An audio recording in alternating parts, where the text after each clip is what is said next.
बेशक विज्ञान चरम सीमा पर पहुंच चुका है, लेकिन आज भी अगर श्रद्धा से और विश्वास से कोई काम किया जाए तो वहां भी आपको चमत्कार मिल सकता है। जी हाँ, ऐसा ही आजकल हो रहा है। लुधियाना के सिविल सिटी में गुरुदेव आनंद अत्री के एक बनाए हुए मंदिर और वृद्धाश्रम में, जहां वृद्धाश्रम में वे लोगों की देखभाल करते हैं, वहीं उनके मंदिर में भगवान शिव के सामने हवन यज्ञ का आयोजन किया जाता है और आने वालों का मानना है कि यहाँ आकर उनकी बीमारियां ठीक होती हैं। वृद्धाश्रम, मेरा व्यक्तिगत मानना है कि हमारे समाज में वृद्धाश्रम तो होने नहीं चाहिए, पर दुर्भाग्यवश ये हमें बनाने पड़ रहे हैं, क्योंकि हम लोग अपने संस्कारों से इतने दूर हो गए हैं कि माता पिता का सत्कार करना ही भूल गए। तो मेरा मकसद सिर्फ आश्रम को जी इसलिए बनाना नहीं था कि वृद्ध आश्रम बनाया जाए। मैंने वृद्ध आश्रम उन बेसहारा लोगों के लिए बनाया है जिनका इस संसार में ना तो बच्चे हैं ना पति कोई उनको संभालने वाला है। तो उसके उपलक्ष्य में मैंने देखा कुछ लोग जिनको सहारा नहीं मिलता है, आश्रय नहीं मिलता है ना, समाज में कुछ लोग उनको ठुकरा देते हैं, तो ये उनके लिए बनाया गया है।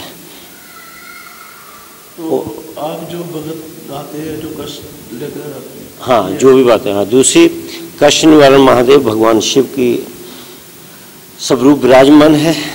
जो मेरा मानना है, लोग यहाँ आकर सच्चे मन से श्रद्धा विश्वास से बाबा के चरणों में अपनी हाजिरी लगवाते हैं, है ना, अपने जो भी अरदास करते हैं उससे उनके दुखों का नाश होता है, उनको स्वस्थ लाभ की प्राप्ति होती है। मैं यही बताना चाहूँगा, ये कहना चाहूँगा कि मेरा बेटा बहुत बीमार था। 2013 की बात है, 3 नवंबर 2013 को हमारे को किसी हमारे यार दोस्त ने बताया कि यहाँ पे उसकी प्रॉब्लम इतनी बड़ी हुई थी कि उसने बताया कि यहाँ आने से, जल पीने मात्र से प्रॉब्लम ठीक हो जाएगी। हमारे को पहले तो विश्वास ही नहीं हुआ, उन्होंने कई बार बताया हमारे को, लेकिन मेरे को याद है 3 तारीख की रात, दिवाली की रात, जिस दिन हम यहाँ पे आए तो गुरुजी यहाँ पे हवन कर रहे थे। हम सबको भेजने के बाद गुरुजी ने हमारे को एक साइड पे बिठा लिया कि आप 2 मिनट रुक जाओ। पता नहीं गुरुजी को क्या नज़र आया, तो गुरुजी ने मेरे बेटे को जल बना के पिलाया। उसको प्रॉब्लम थी टीबी की, उसकी टीबी इतनी बिगड़ गई थी कि डॉक्टरों ने हमारे को जवाब दे दिया था कि इसको हॉस्पिटल में एडमिट नहीं करेंगे, हॉस्पिटल में एडमिट नहीं करेंगे तो हमारी गारंटी नहीं है कोई भी, पहले आपसे लिखवा के फिर एडमिट करेंगे। तो गुरु ने जल दिया, जल देने के बाद मेरे को बोला इसको हॉस्पिटल में एडमिट कराओ और घबराने की कोई बात नहीं है, बोले बाबा सब ठीक करेंगे। वैसे तो कहानी मेरी बहुत लंबी है जो मैं आपको सुनाना चाहता हूँ, लेकिन मैं शॉर्ट में सुनाऊँगा आपको ताकि ज़्यादा टाइम ना लूँ आपका। हॉस्पिटल में एडमिट करवाने के बाद 5 दिन मेरा बेटा लगातार वेंटिलेटर पे रहा और तीसरे दिन डॉक्टर ने हमारे को कहना शुरू कर दिया था कि इसमें कुछ नहीं है, इसको आप बेशक घर ले जा सकते हो। उन्होंने आपस में बातचीत करनी शुरू कर दी, हमारे को नहीं कहा, क्योंकि हमारे गुरुजी गए थे वहाँ पे और गुरुजी ने मेरे को बोला था कि आप डॉक्टर से बोलो कि आप ना इसका इलाज करो, अगर बेटे को कुछ भी हो जाए ना तो मेरे माथे पे गोली मार देना, आप इसको कुछ नहीं होने दूंगा। भोले बाबा का हुक्म है, भोले बाबा ने आशीर्वाद दिया है कि बेटा ठीक करके घर लेके जाना है।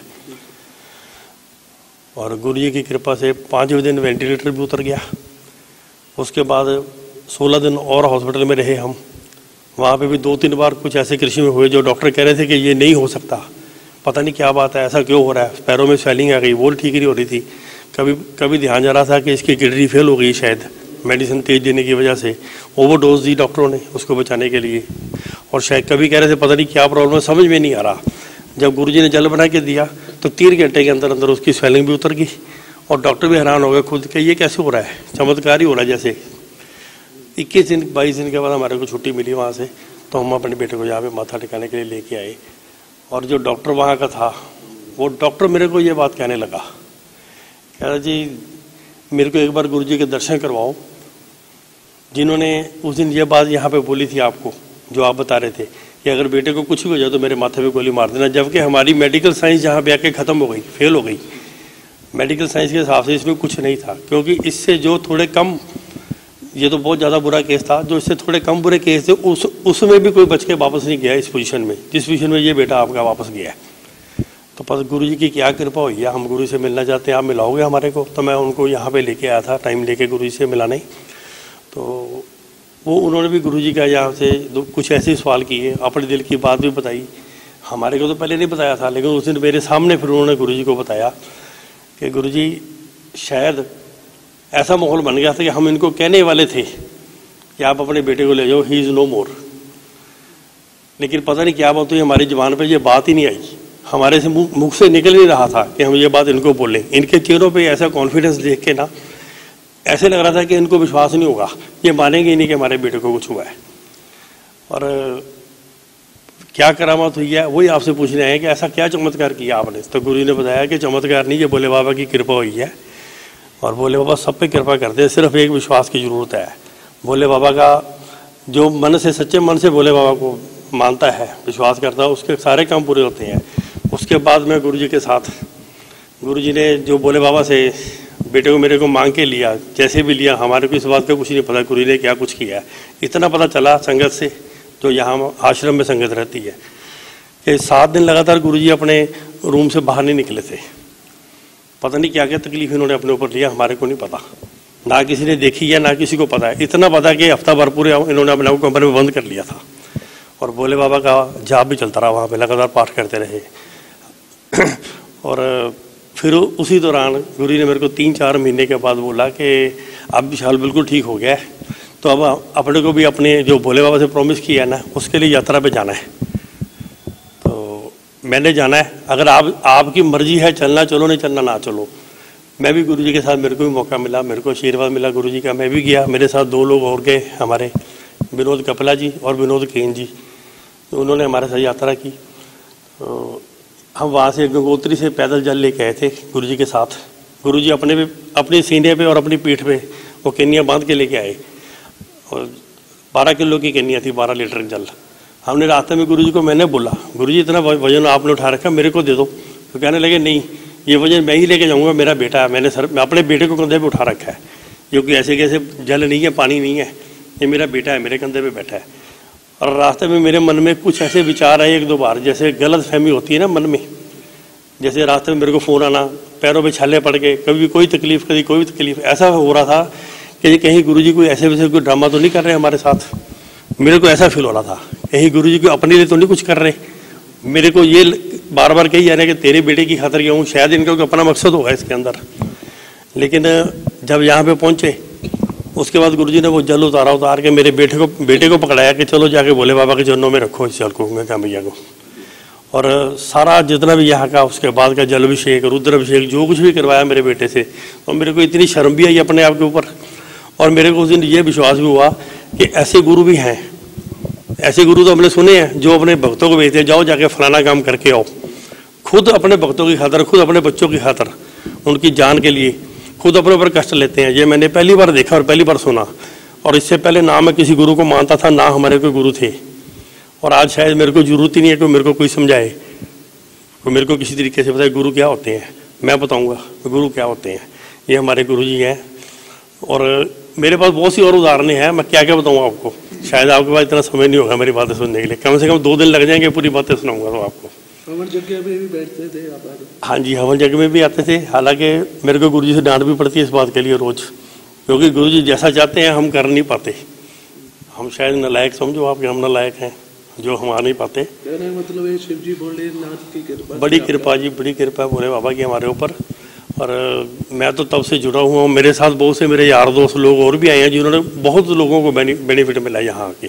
ऐसे ऐसे इलाज, ऐसे ऐसे प्रॉब्लम जिनकी थी जिसका डॉक्टर के पास इलाज नहीं था, यहाँ पे होता है। खास तौर में लुधियाना के लोगों को क्या मैसेज दोगे? मैं लुधियाना के लोगों को ये मैसेज दूंगा कि पखंडी बाबाओं के चक्कर में पड़ के जो हर बाबा को गलत समझते हैं ना, पहले तो ये बात बंद करें। क्योंकि जो पखंडी लोग हैं ना, जिन्होंने बदनाम कर रखा है इन बाबा लोगों को, उनके चक्कर में मत पड़ो।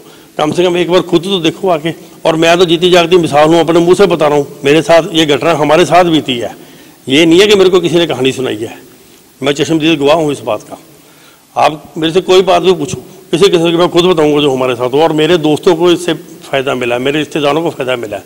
मैं बहुत से लोगों को लेके आऊँ यहाँ पे, बोलो। लेकिन मैंने ये एक बात और भी देखी है कि शायद लोग ही खुद ही लापरवाह हैं, अपना भला करवा जाते हैं, दोबारा यहाँ पे भोले बाबा का धन्यवाद करने भी नहीं आते। ये भी देखा है मैंने।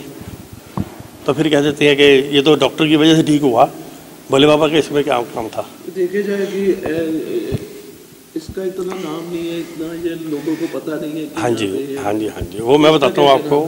उसके लिए मैंने गुरुजी को एक दो बार बात भी की थी। मैंने गुरुजी को रिक्वेस्ट की थी कि गुरुजी आप हुक्म करो, हमारे को इजाज़त दो ताकि हम इसको थोड़ा सा ऐड करें, क्योंकि जब तक लोगों को नहीं पता चलेगा अखबार के जरिए या किसी भी तरह से, तो कैसे लोग यहाँ पे अपना फ़ायदा लेने के लिए आएंगे। इतने लोग, इतनी दुनिया, यहाँ पे कोई पैसे तो लेते नहीं, मुफ्त में इलाज करते हैं गुरुजी। पेशेंट मर रहे हैं रोज, कुछ हाँ जी, कुछ हो रहा है तो हाँ हाँ, वही बात हम कह रहे हैं ना कि गुरुजी लाखों लोगों को बेनिफिट मिलेगा यहाँ पे आके। तो आप हमारे को अखबारों में निकलवाना, तो गुरुजी कहते हैं नहीं, मैंने अखबारों में नहीं निकलवाना। अखबारों में निकलवाने से क्या, जब वो कहते हैं ना कि फूल खिलता है तो खुशबू चारों तरफ अपने आप ही फैलती है। तो भोले बाबा अपने आप ही देखेंगे, अपने आप आएगा, जिसको जरूरत है अपने भेजेंगे। और बाकी ये है कि मेरी खुद पर्सनली ये गुरुजी को एक रिक्वेस्ट है, बेनती है कि हमारे को इजाज़त दें कि हम इस बात को ना जितना ज़्यादा फैला सके समाज में, किसी भी थ्रू, बेशक वो अखबार का हो, बेशक बुक्स छपवाएं, बेशक कुछ भी करें हम, हमारे को उसकी इजाज़त दें। हम गुरु से कहते भी हैं, और आपसे भी बेनती है, आप गुरु जी को बोलो कि हमारे को ये इजाज़त दें। ओम नमः शिवाय। मेरा नाम ऋषि भवदेव है। मैं आश्रम में आज से 5 साल पहले 12 जनवरी 2012 को आया था। मेरे पे बहुत कष्ट था। आश्रम आने से पहले कम से कम मैं 28 से 29 डॉक्टर जिनके पास मैं जा चुका था अपनी बीमारी के इलाज के लिए, पर किसी भी तरफ से मुझे कोई हाँ नहीं थी। जब मैं आज से कुछ वर्ष पहले यहाँ गुरुजी के पास आया तो उन्होंने सबसे पहले मुझे मेरा पूछा सारा कुछ, और मेरे इतनी बुरी हालत हो चुकी थी कि मैं खड़ा भी नहीं हो सकता था। लोग कहते हैं कि ऐसे कैसे, 1 सेकंड के लिए भी खड़ा होना दूभर था, मैं रिड़ता होता था। तो गुरुजी ने सबसे पहले मेरा सारा पूछा, मेरे से सारा ब्यौरा लिया, और उन्होंने जैसे ही मेरी पीठ पे हाथ फेरा तो एक करिश्मा था कि उस समय मैं 1 घंटे तक उनके पाँव के बीच में खड़ा रहा। तो गुरुजी की कृपा है। और उसके बाद मैं निरंतर आश्रम में आ रहा हूँ और जल पीता हूँ, नित्य हवन में बैठता हूँ, सेवा करने का सौभाग्य प्राप्त हुआ है। तो खास तौर पे भोलेनाथ की कृपा से यार, मैंने भोलेनाथ को तो आज तक देखा नहीं, पर मेरे लिए तो मेरे गुरु की कृपा है। भोले बाबा के दरबार में जो भी आता है उसके मन की, आप कह लो, सब मुराद पूरी होती है। जिसको कोई भी कष्ट होता है किसी भी तरह का, इस मंदिर का नाम ही कष्ट निवारण मंदिर रखा गया है, और ये बिल्कुल सही है। यहाँ पर मैंने खुद चमत्कार होते हुए देखे हैं भोले बाबा की कृपा से। जिसको कोई भी कष्ट होता है वो ठीक हो जाता है। मेरे खुद के साथ 2 बार ये घटना हुई है। मेरे हस्बैंड को 2012 में पहले एडमिट करवाया था। उनकी सर्वाइकल इतनी बढ़ चुकी थी कि उनकी लेफ्ट आर्म बिल्कुल फ्रीज हो चुकी थी। तो डॉक्टर ने कहा था ये लटक जाएगी, ठीक नहीं हो सकती। लेकिन गुरुजी ने जल पिलाया, उससे उनको जल पीने से ही फ़र्क पड़ना शुरू हो गया। उसके बाद उनको, जैसे कई बार अगर ऑफिस में भी जाते थे, दर्द, जैसे उनको दर्द शुरू होता था उधर से गुरुजी का उनको फ़ोन आ जाता था कि बेटा तुम्हें दर्द शुरू हो रहा है। ये हैरान हो जाते थे कि ऐसा कैसे हो जाता था। तो गुरुजी साथ ही कह देते थे चल अपना हाथ अपने कंधे पे रख, देख तुझे फ़र्क पड़ गया। साथ के साथ दर्द ठीक हो जाता था। दोबारा फिर हस्बैंड को प्रॉब्लम आई बहुत सीरियस, जो कि डॉक्टर ने कहा कि अब लास्ट मेडिसिन दे रहा हूँ, मेरे पास इससे ऊपर कुछ नहीं है। तो भी गुरुजी ने कहा घबराना नहीं है, जल पिया, भोले बाबा के आगे अरदास करी। मेरे हस्बैंड बिल्कुल ठीक हैं, स्वस्थ हैं। अब दूसरा चमत्कार मेरे साथ अभी हुआ। 9 अप्रैल को मेरे फादर साहब को बहुत ज़्यादा प्रॉब्लम हो गई थी, सीरियस। तो वो बिल्कुल लिक्विड भी ही ले रहे थे, उनके अंदर कुछ भी नहीं जा रहा था। तो गुरुजी के पास आई रोते रोते कि कैसे होगा, इन्फेक्शन इतनी फैल गई है। तो गुरुजी ने कहा बिल्कुल घबराना नहीं है। उन्होंने जल बना कर दिया, इधर हवन किया गया स्पेशली उसके लिए कि उनको फ़र्क पड़ेगा। और हवन के 1.5 घंटे के अंदर ही, जैसे गुरुजी ने कहा था कि उनको वॉमिट आएगी, उससे गले का रेशा बाहर आएगा। उनको वॉमिट भी आई, रेशा बाहर निकला। फिर गुरुजी ने कहा आज ये खाएंगे भी, और पापा ने उस दिन दलिया और खिचड़ी बनवा कर भी खाई। और रात को यहाँ तक बोला कि मुझे मक्की की रोटी चाहिए खाने को, जो कि बिल्कुल लिक्विड ले रहे थे। वो कहते लिक्विड भी अंदर नहीं जा रहा। तो ये अपने आप में एक चमत्कार है। अब वो धीरे धीरे रिकवर कर रहे हैं। उनकी दोबारा हमने 4 दिन बाद रिपोर्ट टेस्ट करवाया है, तो डॉक्टर ने भी कहा कि उनकी रिपोर्ट पहले से बहुत बेटर हो गई है। और वो धीरे धीरे थोड़ा थोड़ा खा भी रहे हैं, उठकर बैठ भी रहे हैं।